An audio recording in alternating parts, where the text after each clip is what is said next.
OK, donc on était rendu, hein, on venait de découvrir c'était quoi l'acte d'union en 1840.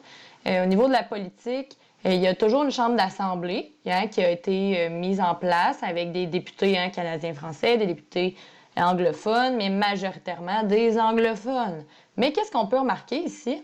C'est que oui, l'Assemblée législative peut discuter de politique, peut recommander des choses, mais regardez, il n'y a pas de flèche qui monte vers le conseil exécutif qu'on a ici, parce que le conseil exécutif, c'est vraiment le conseil qui va faire appliquer les lois, qui va vraiment les mettre en pratique. Donc ici, il y a 8 personnes dans le conseil exécutif, mais ces 8 personnes-là, bien, ils sont choisis par le gouverneur général. Ils sont élus. Ils sont élus, excusez-moi, pas pantoute, ils sont nommés. Ça veut dire qu'il y a un monsieur qui choisit 8 personnes, ça peut être 8 de ses grands chums, et ça peut être 8 anglophones, puis ils vont prendre les décisions politiques les plus importantes. Alors que l'Assemblée législative, elle, qui a été élue par le peuple, bien, même si elle décide des choses, qu'elle parle des lois, peu importe, bien, même si elle propose des idées au conseil exécutif, au final, c'est qui prend les décisions? Bien, c'est les 8 personnes qui sont dans le conseil exécutif et ces personnes-là n'ont pas été élues par la population du Canada uni. Donc, qui prend les décisions? Bien, ce n'est pas les gens qui ont été élus. Ce ne sont pas des gens qui ont été choisis par la population, donc ce n'est pas démocratique.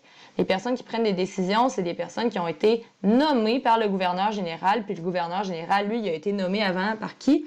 Par le roi, donc la couronne.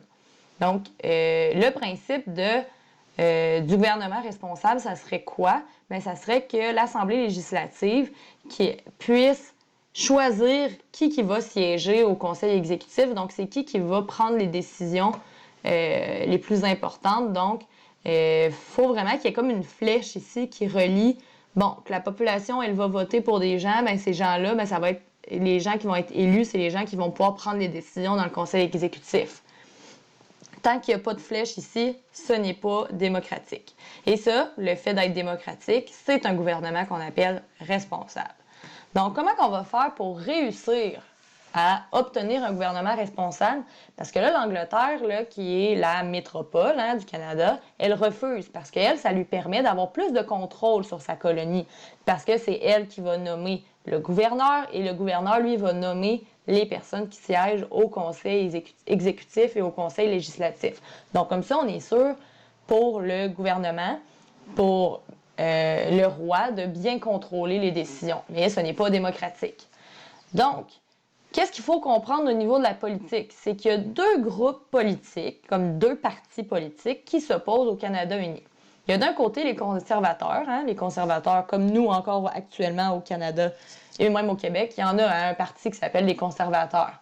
Ils ont souvent des idées plus traditionnelles, ils ont plus des intérêts au niveau de l'argent.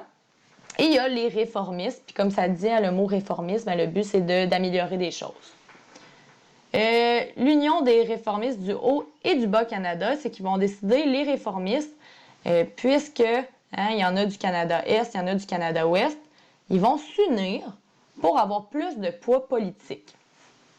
Le chef des réformistes du Bas-Canada, c'est Louis-Hippolyte Lafontaine, et le chef des réformistes du Haut-Canada, c'est Robert Baldwin, et on va même appeler ça l'Union Lafontaine-Baldwin, on va souvent entendre ça, ben c'est l'union des réformistes. Ils vont se mettre en équipe pour avoir plus de poids politique, pour mettre de la pression sur le roi, sur le gouverneur, pour qu'il y ait le gouvernement responsable. Donc, ils vont comme vraiment s'unir, alors qu'avant, ben, ils s'ostinaient un peu.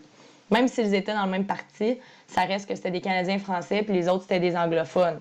Vous comprenez? Donc, oui, c'est le même parti, ils ont un peu les mêmes idées, mais d'un côté, c'est les anglophones, de l'autre, c'est les francophones. Donc, ils ne s'aimaient pas bien, mais là, ils se sont mis ensemble pour le bien de la cause, pour avoir le gouvernement responsable.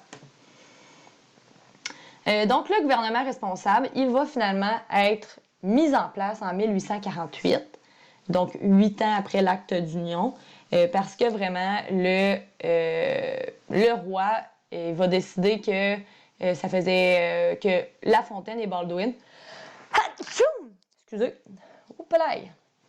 que Lafontaine et Baldwin ils ont mis assez de pression sur le gouvernement puisqu'ils étaient ensemble.